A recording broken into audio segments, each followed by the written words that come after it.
What's happening, people? And once again, welcome back to youtube.com/CubCamTV for this, another edition of the CubCast, our now regularly running news series where we take kind of articles and different pieces of information that we see popping up across the internet about international music, break them down and look at what's going on within them. As always, friends, it's great to see so many of you enjoying the channel and getting involved in the videos. The subs are still going up. We're approaching 36,000 subscribers. Absolutely crazy. Big up each and every one of you that has been getting involved over the last few weeks. I cannot thank you enough. And today's conversation should be very enjoyable indeed, because we're going to be looking at a very interesting article that I've seen pop up recently. We're going to be diving into a conversation about BURNA Boy and, of course, his brand new album, which is around the corner. Just in general, this is always an exciting thing to talk about with albums, because obviously there's a ton of kind of guesswork to be done. There's a ton of kind of rumors and things floating around, but we're looking at something that was posted by Not Just OK earlier on today. And this is basically what we're looking at. We're looking at 3 of the reported collaborators on the brand new album. It's all very, very exciting indeed. I've got a ton of information up in front of me, and we're going to be running through it as we look. Now, we know BURNA Boy is someone who is known for collaborations. He is someone that has constantly put together crazy collaborations. Obviously, big international names with the likes of Bieber. Obviously, in the UK, you've got Dave, Heady One. Obviously, a ton of more sort of Afrobeats influenced and affiliated artists in that list as well. So it's really, really exciting to see a few of the names that have been actually mentioned. Obviously, the album Love the Mimi is going to be out on July the 2nd, I believe it is. That's what it's rumored to be, following on from that interview that he had on over in America, where he basically said it's a special day that everyone has, but it's different for everyone. Basically, people have kind of worked out he meant his birthday, and his birthday is July the 2nd, which is just around the corner. So timing-wise, it works. It's not been officially confirmed yet, but it's looking very likely, especially with this information all starting to float out there. So, the first name that we see actually listed on this drop from Not Just OK is Ed Sheeran. Now, obviously, they've previously collaborated on Own It with Stormzy at the helm on that one, and that was a pretty popular tune here in the UK. It did really well internationally as well. Again, some real powerhouses coming together from different sounds and scenes and doing the business. Obviously, Ed Sheeran currently #1 in the US Afrobeats Billboard chart with the remix of Peru. That's currently #1. It's been fighting for the #1 position for a hot minute. Loved when TT actually dropped down to #4 this week, despite those two actually fighting it out the majority of the time. So Ed is no stranger to this sound. He's no stranger to kind of trying different things. I would actually class Ed Sheeran as a master collaborator, even in the different sorts of sounds and styles we've heard him on over the years. We've heard him on grime. We've heard him on almost garage sounding bits. We've heard him on, obviously, Shape of You, which is a much more dancehall inspired instrumental.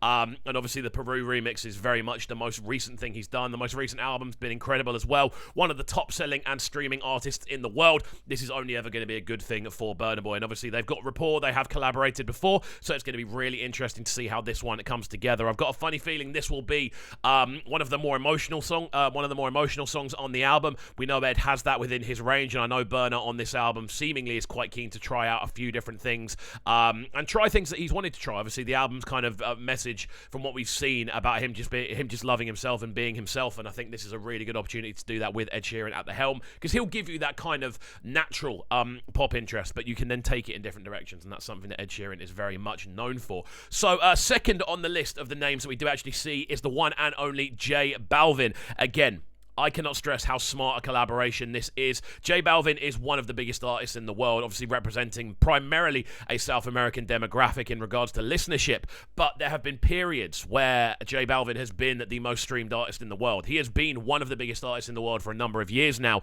and it's actually surprising that this is a collaboration we haven't seen. And if it has happened, then I apologise, and I've completely missed it, and I've missed it in my research, but it looks like this is the first time for this happening. I know J Balvin as an artist is someone that is very interested in moving across and trying different sounds and trying different areas. I know Bad Bunny's in a similar kind of bracket as well, and they're the two names that really stick out on a sort of global scale, but direction-wise is what makes this very interesting, because a lot of BURNA's stuff, you could say, I want to say to like a casual listener, could almost sound like it's been influenced by a sort of South American input, especially when it comes to instrumentation. There are elements of Anybody, which is one of my favourite BURNA Boy tunes, which if you didn't know it was a BURNA Boy tune and you changed the style of vocal on there, it wouldn't sound completely alien in a South American setting, in that almost kind of either more Latin sound or more sort of reggaeton sound, which is really, really interesting to kind of see. I think this is going to be really, really cool. I definitely think it's going to be quite Latin influenced as a collaboration. edition. And obviously with those sort of big rolling horn lines, I think it's going to be really cool seeing these two absolute Goliaths of international music going together on the same tune. Something I'm very, very keen to hear. I love what J Balvin does. I think he is genuinely a generational artist and has shown that numerous times. So yeah, very excited to see what happens with this one as a collaboration. Now, the third name that is cited by Not Just OK is Popcorn. Now, I'm a big fan of Popcorn. I always play new Popcorn music on the breakfast show, on the dancehall section in particular, but whenever he has a new banger, I do throw it into the main playlist because, again, I definitely feel Popcorn is somewhat of a slept-on artist, despite his numbers being crazy and his popularity clearly being there. Obviously, he's made kind of moves into acting as well, and he's just been involved across the board, just a general kind of representative of dancehall music across the world. This is a collaboration that makes so much sense. It's not the first time we've seen Popcorn getting involved with kind of this sort of sound either. Obviously, Come Closer being a massive collaboration with Wiz and Drake. He did Risky with Davido. That's another one. I'm sure there's a few others in the bank as well that have literally just left my head. But he's an artist that is known for his versatility, known for taking his sound into different spheres and absolutely killing it every single time he does it. I don't think he actually gets the accreditation that he deserves, especially for the versatility that he shows near enough every single time he steps into the booth. Such a cool, creative artist who is able to really, really push his sound into different areas. So yeah, excited to see all three of these collaborations, to be honest with you. Again, these aren't set in stone. These are merely rumours that are landing, but they are rumours that make sense. Obviously, we've seen the collaboration with Ed Sheeran before. J Balvin would make a lot of sense with BURNA sound in particular, and with him trying to conquer North America. Why not have a go at conquering South America while you're at it, especially bringing J Balvin on board? It's going to be something that naturally happens regardless. And then on top of that as well, Popcorn kind of re-affiliating his association with dancehall. A lot of his earlier stuff did kind of have that sort of dancehall tint to it, so it's going to be really cool to see these two jump on a tune together. Now again, this isn't necessarily all of the collaborations on the project. There's usually a curveball or two on a Burna Boy project, so I want to hear from you guys in the comments section down below.